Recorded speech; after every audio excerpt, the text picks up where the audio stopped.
Our Torah portion for this week is Parshat Yitro. Yitro is Jethro, the father-in-law of Moses, who comes to Moses when Moses and the people had arrived at Mount Sinai, and as you may remember, notices that Moses is forced to be a workaholic, that he was in charge of all judicial matters, from the most consequential to the least consequential. And Jethro said to him, how about calling on some others to help you, and you'll take the harder cases? And what's quite interesting about that is the Torah has a non-Israelite teaching Moses in anticipation of Moses's soon teaching the people. There are three Torah portions, as a matter of fact, the names of whom and the names of which are the names of non-Israelites. There's Noah, Parshat Noach. There's Jethro, Parshat Yitro. And there's Parshat Balak in Numbers, beginning in chapter 22 of the book of Numbers. Also, an interesting phenomenon. I don't know whether it's relevant or important to make something out of it, but I'm going to anyway. And that is that those who divided up the Torah portions and reckoned with the fact that the convention is to name the portion after the first significant word, chose not to avoid the three non-Israelites and to go right ahead and name Torah portions after them. I'd like to think that that is part of the universalist impulse in biblical and the Jewish tradition. Well, in the Torah portion, Parshat Yitro, Jethro, are the Ten Commandments. And I've prepared sheets. I hope, I was told that we ran out of them. I hope you have them. Can you, anybody, will you raise your hand if you can't see one? Can't see a sheet? Okay, well, okay. Great. If we can bring another one over there, that would be great. Anybody else? A couple of people in the back. Maybe everybody have one now? So what I'd like to do is to spend a few moments together looking at the Ten Commandments. Here they are, the first words emblazoned here right above the ark. The two tablets, the first 5 commandments and the second 5 commandments, and the fact that they are often in the front over the ark in a synagogue indicates their importance. As a matter of fact, they were deemed to be so important that in the Second Temple period, which goes from 515 before the Common Era to 70 of the Common Era, Second Temple period ends with the destruction of the Second Temple. During the Second Temple period, the Ten Commandments were read as part of the service. And you perhaps have noticed over the years that we don't read the Ten Commandments in the service. Why not? What's more important than the Ten Commandments? And therefore, they ought to be read daily or weekly. Though they were an important part of the service in the Second Temple period, they were taken out of the prayer book. We might have thought they were never put in, that's why they're not there. No, they were in, but they were taken out because sectarians, those opposed to the normative tradition, so-called, made the claim that that's the sum and substance of the Jewish tradition. That the Ten Commandments are so consequential that one could think that's all there is to it. And therefore, to dramatize the fact that there is a lot more than the Ten Commandments in the Jewish tradition, they were taken out. So the accusation that this is all there is would not have had any longer any relevance. You can see that what I've done here is to bring the Hebrew and then to bring the English. And I've underlined the summary statement, so to speak, of each of the Ten Commandments. The first 5 are quite elaborated, and the last 5 are very terse, with the exception of the last one. So what I'd like to do is to make a couple of comments about them, just to stimulate our thinking and to deepen our understanding of these really quite remarkable commandments. Remarkable not only for their content, but because of their comprehensiveness. And I want to make that case a bit tonight. Also because it's easy to memorize the 10 Commandments if you just feel that you want to memorize the main statement. So they're rich and complex, but also quite simple in their outline form. One of the important aspects of the 10 Commandments is the distribution between positive and negative commandments. Thou shalt and thou shalt not. There are only 3 commandments that are stated in the positive. Number 1, hope you can see that I've numbered them along the left margin in the English. I am the Lord your God. Number 4, remember the Sabbath day to keep it holy. And number 5, honor your father and your mother. 7 of the 10 are in the negative. One might think of it in the following terms. If one wants to create something in a forest, and you enter the forest and it's dense with trees, first you clear away those that are not relevant to what you're trying to do, and then you build something up in the having been cleared away portion. And what the 10 Commandments does, fundamentally, is it clears away some of the impediments to lead a productive and flourishing life. And so the 10 Commandments, in a way, lays the foundation without giving us a fully elaborate view of how to flourish according to the Jewish tradition. It clears away the impediments. In fact, let's look at 6 through 10. You shall not murder, you shall not commit adultery, you shall not steal, you shall not bear false witness, you shall not covet your neighbor's house. I'd like to suggest to you that the title for these 5 commandments might be restraint. These commandments are trying to get us to clear away those impulses of the human heart that stand in the way of flourishing.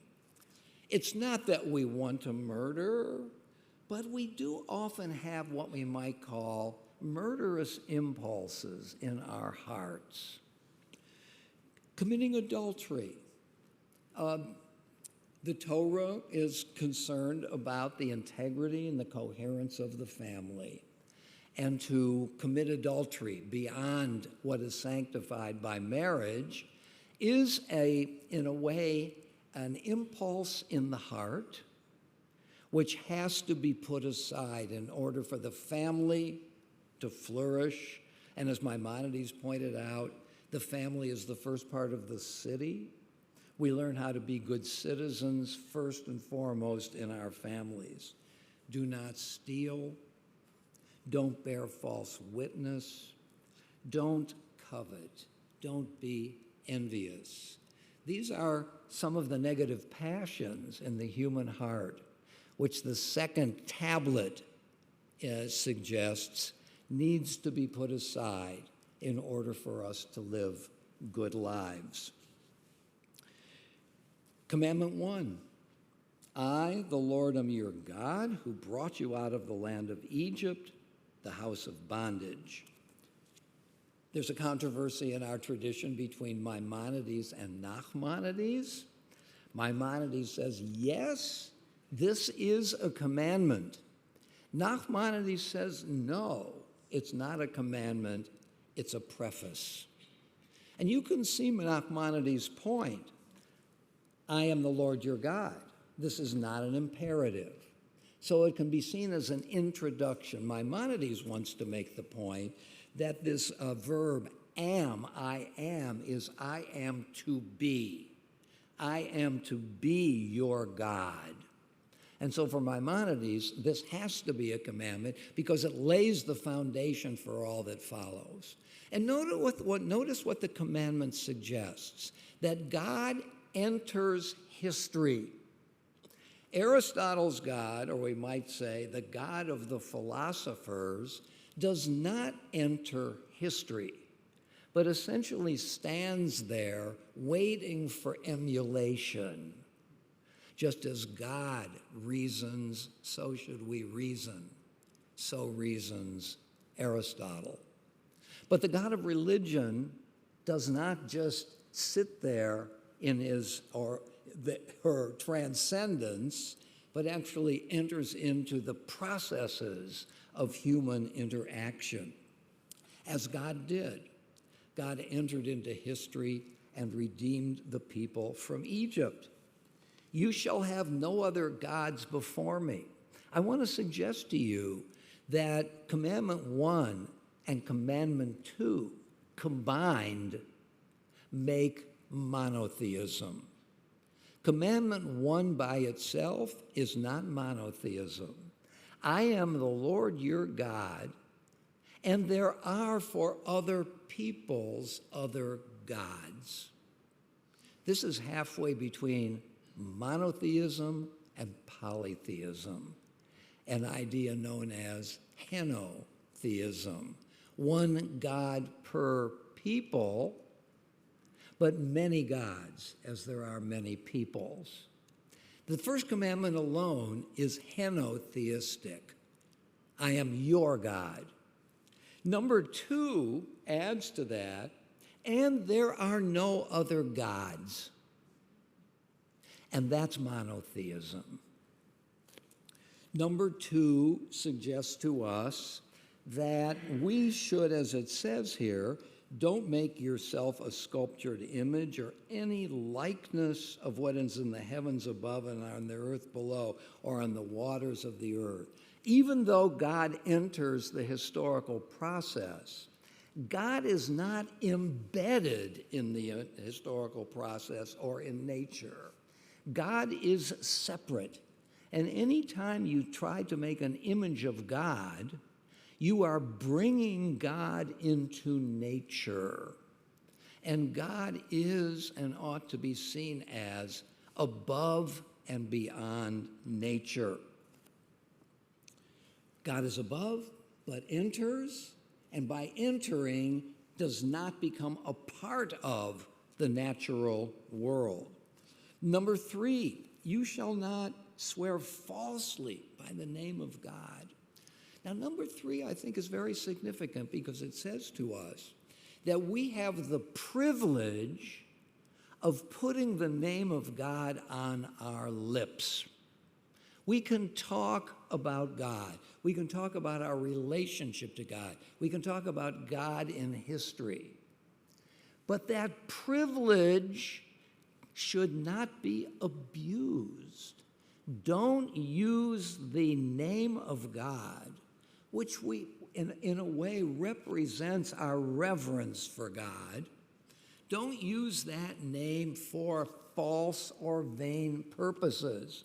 It's precisely the treasure, that is our capacity to utter the name of God, that it creates the worry that we're going to use it as any old other noun. And it shouldn't be seen that way. Some of you know that when I write the name of God, I always write G-D. I do it because I want to remind myself every time I use the name of God that this is a special treasure of a word that I have the privilege of thinking about and saying. G-D to me is a reminder that the name of God is not any old noun. Remember the Sabbath day to keep it holy. 6 days you shall labor and do all your work, but the 7th is a Sabbath of the Lord. You shall not do any work, you, your son, your daughter, your male or female slave, or your cattle, or the stranger who is within your settlements. Every living creature has a right to rest on the Sabbath. You may say, what is the word slave doing in there? Especially since we were just freed from slavery in Egypt. Why are we bringing it back into this central list? And here's what, so far, I've come to think about it. Next year, the year after, I may have changed my mind.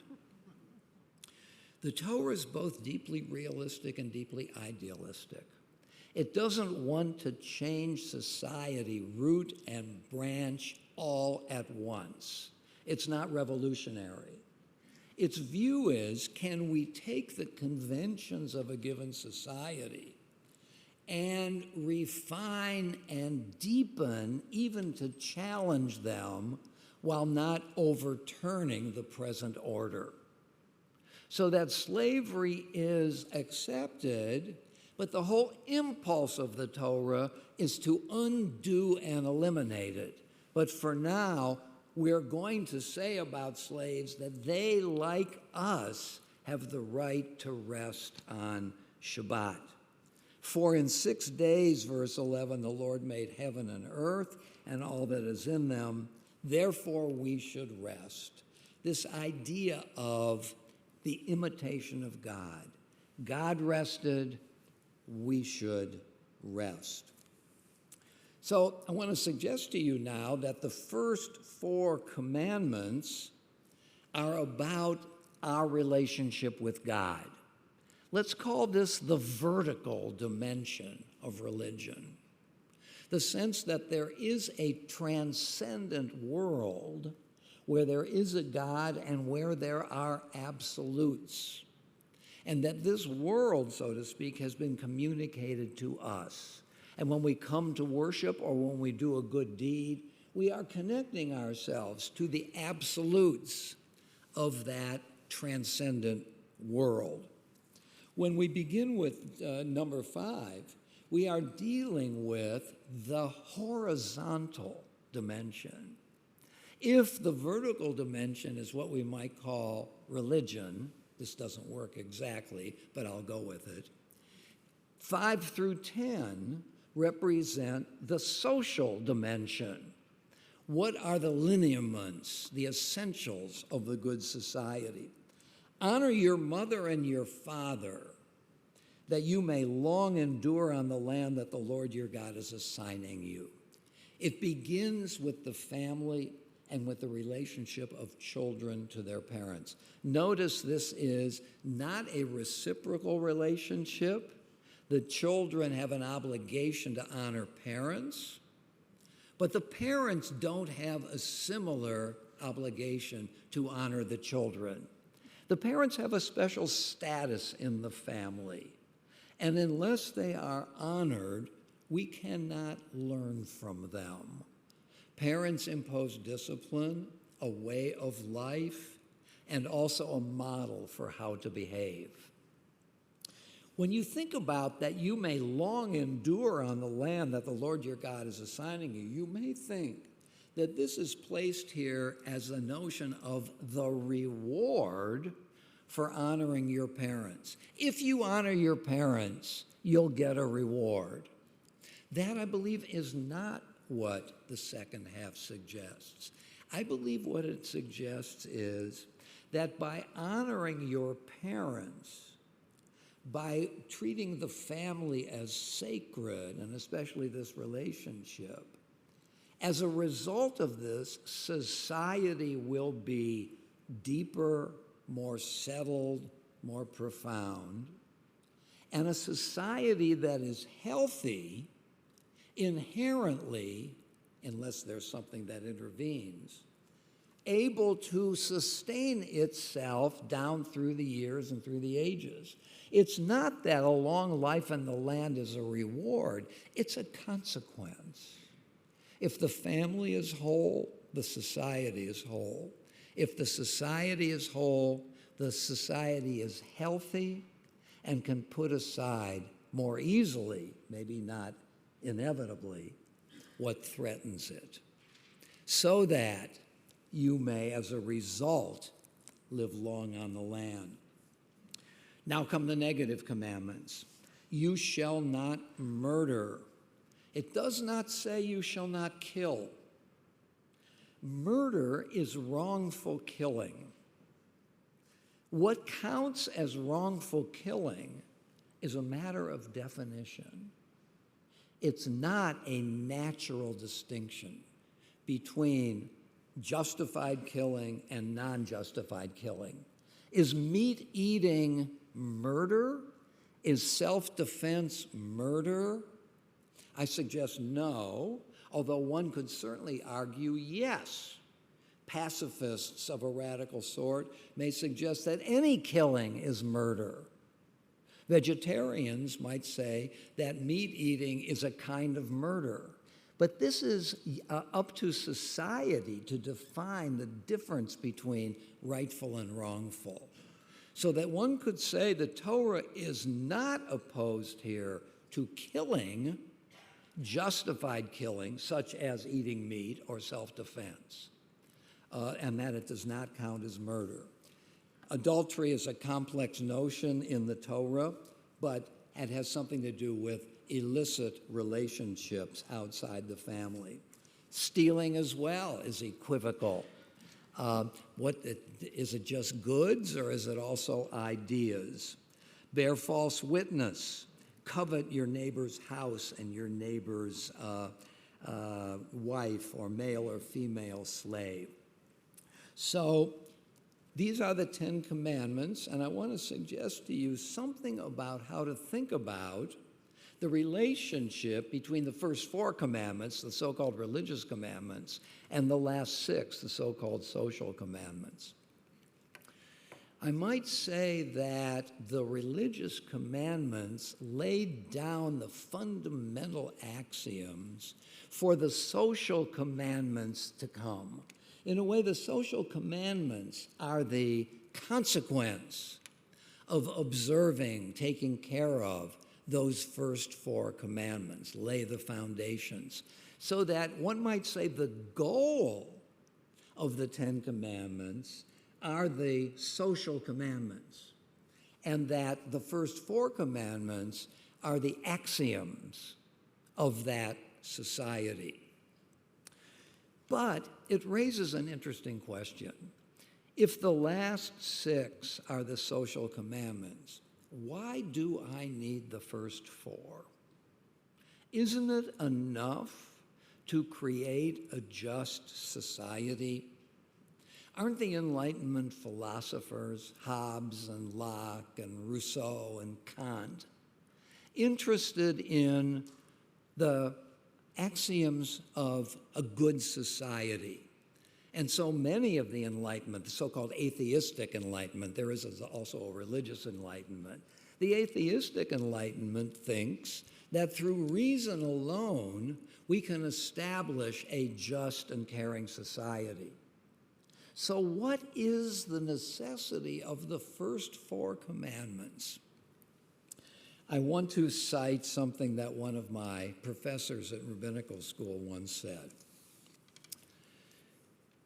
If you want to love your neighbor, you have to first begin by loving God. If you start by loving your neighbor, you will end up hating him. Our neighbors, I don't know about yours, I've had a few like this. In fact, we're all like this. We're not so lovable all the time. And it's very easy not to love my neighbor. How can I get myself to love my neighbor, not only as a good in itself, but as one of the foundations of a just and caring society? And my professor was making the point that unless I first start by loving God, from whom comes all human beings made in the image of God, and therefore with inherent dignity, which I have not attributed to them. Their dignity doesn't come from me. If I start by loving my neighbor, I can soon find out that my neighbor is flawed. I've loaned him my rake, but he won't loan me his saw. And pretty soon I have negative feelings about my neighbor. Empirically, we're not all and never always lovable. But if I start by loving God and embrace its meaning and implications, that we are all in some sense lovable, then there's a chance that I am going to love my neighbor. Hence the Ten Commandments. The claim of the Ten Commandments, and you may disagree, is that a flourishing society depends on a foundation that transcends the society. And without that foundation, something about the nature of things, something about the power of justice and mercy and caring and compassion, if I don't embrace those notions, not as a result of induction, I see an example, I see another example, I infer that they exist. But if I don't start with those notions as real and as imperative for me, the chances of creating a durable society, so the argument goes, is diminished. It may be that the social commandments are the ultimate goal of the Ten Commandments, but without its foundation, the chances of arriving at it are all the more diminished. So, in these few minutes, I've tried to suggest to you that the Ten Commandments not only are famous, but deservedly famous, because though they're terse and memorizable, they create an extremely rich and powerful and dynamic worldview.